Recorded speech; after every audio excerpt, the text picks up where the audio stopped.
குருவே சரணம். எல்லாருக்கும் வணக்கம். வெல்கம் டு கதையின் காரணம். கதைக்குள்ள போலாம். ஒரு நாளைக்கு ஒரு wounded ஃபாக்ஸ ஃபியூ ஹண்டர்ஸ் துரத்திண்டு போனா. அந்த ஃபாக்ஸ் எவ்வளோ ஸ்பீடா ஓட முடியுமோ ஓடிட்டு ஒரு வுட் கட்டர் வீட்டுக்கு வந்தது.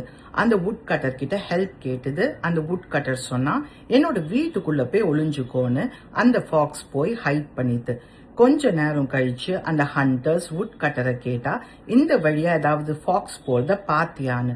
அந்த வுட் கட்டர் சொன்னா, நான் எந்த ஃபாக்ஸையுமே பார்க்கலன்னு சொல்லிண்டே அவனோட கண்ணால அவனோட வீட்டை காமிச்சான். அப்போ ஒரு ஹண்டர் கேட்டான், என்னையா ஃபாக்ஸ் பார்க்கலன்னு சொல்ற, உன் கண்ணால உன் வீட்டை காமிக்கிற, எங்களுக்கு எதுவுமே புரியலன்னு சொல்லி அவ போயிட்டா.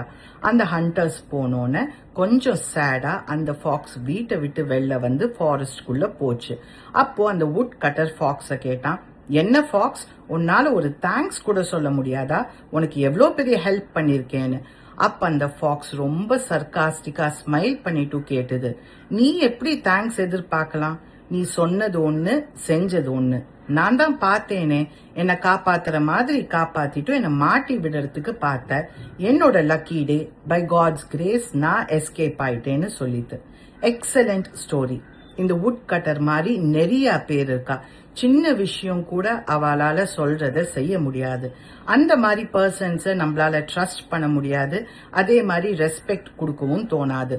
Because 100% actions speak louder than words. நீங்க வேற ஏதாவது இந்த ஸ்டோரியில இருந்து லேர்ன் பண்ணாக்க கமெண்ட் பண்ணுங்க. Let's share our thoughts. Have a good day. குருவே சரணம்.